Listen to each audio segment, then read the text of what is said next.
You firing me? Looks like I'm just gonna have to come right out and say it. Look, Miss Brown, don't do this. Please. I really need my job.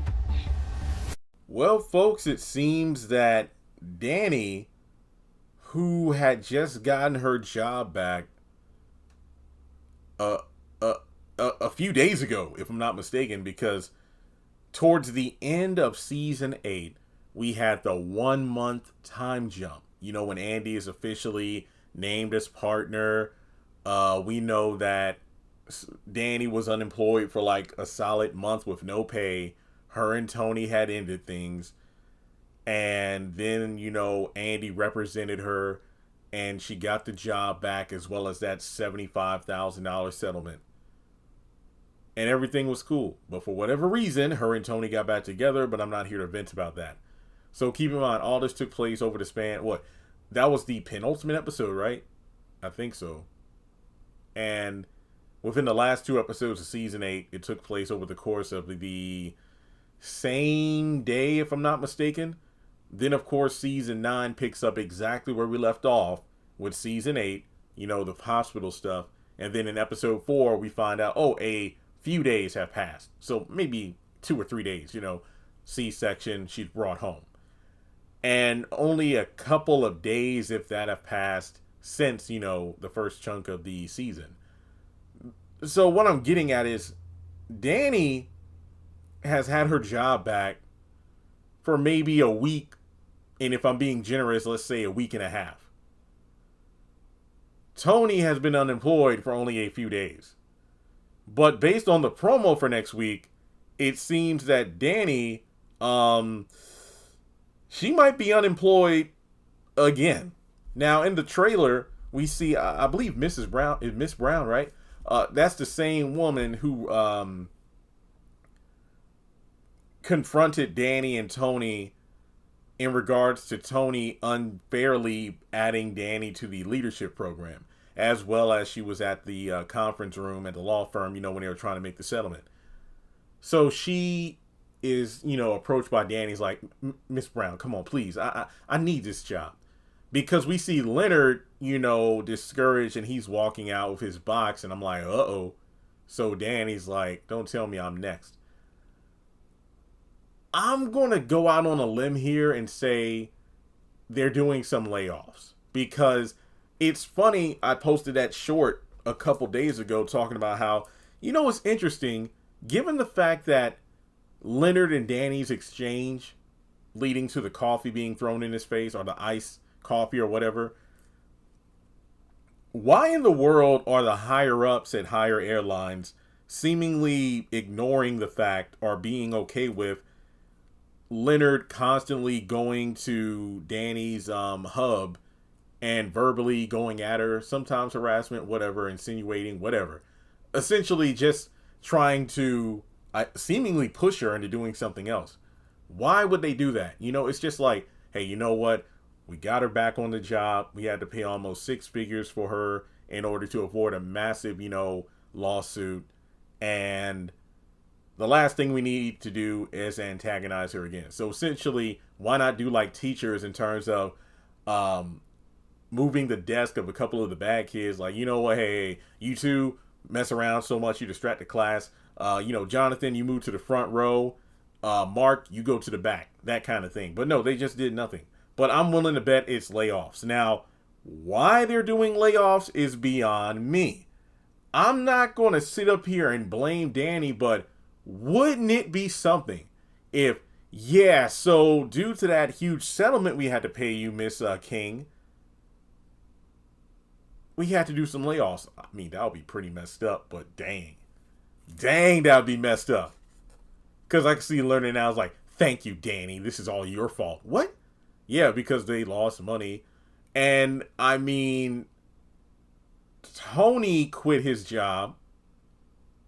So, I guess, you know, I don't know. It's like Tony quits and the airport falls apart.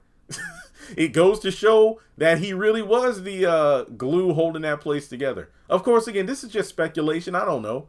I mean, we see Leonard. That doesn't mean he wasn't just fired or, you know, as opposed to lay off. I mean, could it be that, you know what, you and Leonard causing too much commotion, we're letting you both go? No, I don't think so. I think they are laying people off. But then that leads to the massive issue of, well, Danny, you got laid off, so you're unemployed. And I'm just thinking to myself, and please do not think I am being mean to Danny, but I think this is okay. You know, I want to try to spin this, and I'm not just trying to make stuff up. So it's like, oh, Jeremy, you're just being false and nice to Danny. No, I'm trying to give the writers some leeway, because despite how bad season 9 is, in small doses here and there, we get some real stuff, you know, that's really relatable. I think this could low-key be a blessing in disguise for Danny, because it's going to push her to be better. Now, what was Tony's whole... And I know a lot of people did not rock with him for doing this, especially not Danny. But he was trying to help Danny in the same way that Preston was trying to love Danny, but she just wouldn't allow it. Tony put her in the program to basically, well, hey, you work at higher airlines. I was just trying to help elevate you higher. You know, do more than just be the person working at that hub. Get in this leadership program, you know, maybe learn some, you know, good leadership qualities. Because I've said before, Danny has the qualities. She just does not have the drive.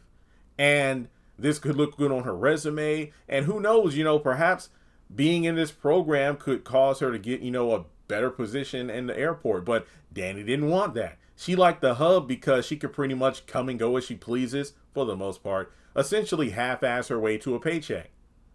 But if I remember correctly, back in season 7, Tony was like, well, if you don't like working at the hub, maybe I can get you a job at another department at the firm. Maybe work in my office or something like that. But she didn't want that, because she knew getting elevated meant more responsibilities, and she couldn't be as lackadaisical with that position as she is at the hub.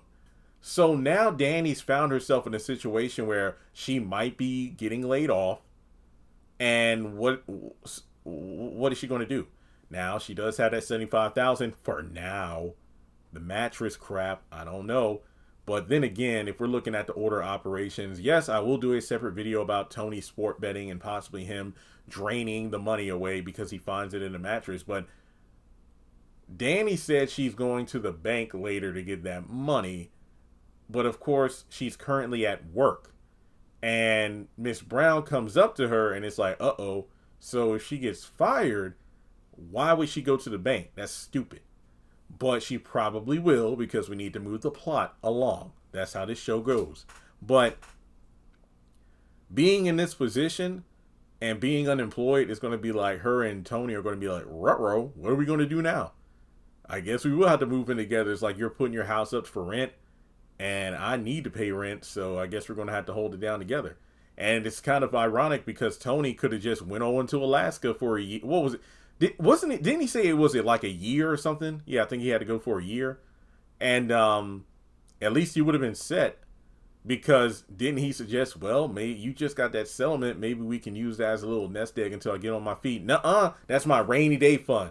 Well, Danny, you better get a couple of buckets out, because you're going to have to catch some more rain if you get laid off. That $75,000 is a lot, but trust and believe, even $150K or whatever, that's not going to stretch but so far in today's economy. It really isn't. So I think maybe it's one of those things like, what's that saying? Like, you don't know how strong you are, or you don't know what you're capable of until you're put in a situation where you have to be, you know? So I think that perhaps this could be that blessing in disguise where Danny gets terminated, and now it's like, what am I going to do? And it's like, dang it, if I were in that leadership program, or dang it, if I had done a bit more, because that goes back to what I was saying earlier, trying to spin this in terms of real world. You get too comfortable in a position, but for all you know, you can get that email, that phone call. Hey, can you come into my office? Or, hey, we're doing mass layoffs. I mean, how often do we see, look, let's not even talk about what's going on at the government, in the government right now with the shutdown and all these departments being, you know, hundreds, sometimes thousands of people being laid off at one time. Well, you know, go back a year or so, Google was doing it, different factories, the pandemic, all kinds of stuff. You can never be too comfortable, which sucks, especially, you know, if you've been leaning on a job for over a decade and now, let's be real, if you get fired from your job out of the blue, trying to get back into the working or the networking job interview world is like trying to get back into the dating realm and you didn't grow up during the Tinder or, you know, online dating era. It's a completely different landscape. Your resume is, it doesn't apply. You got to revamp it. You got to do something. I feel like with Danni, this is going to be an eye opener because of the fact that, dang it, okay, I really do need to get my life together. Which kind of sucks for her because you, unbeknownst to Danni, she was dating a millionaire. But, hey, play stupid games. And I just wonder what's next for her because, you know, if she gets laid off, she gets laid off. There isn't any fighting the system on this one. It's like, look, we had to do some termination. Miss King, you were not the only person. But, hey, unlike a lot of your other coworkers, you have almost 6 figures to sit on until you find another job. So, hey, there it is. But I do think Tony's going to find that money, bet it on some of them games and lose. And then it's going to be like, uh-oh. So I don't know what to tell you. All right. So with that being said, let me know your thoughts in the comments below. Do you think Danni's about to get deep fried, charbroiled next week because she's about to get fired? Like and subscribe, and I'll catch you in the next video.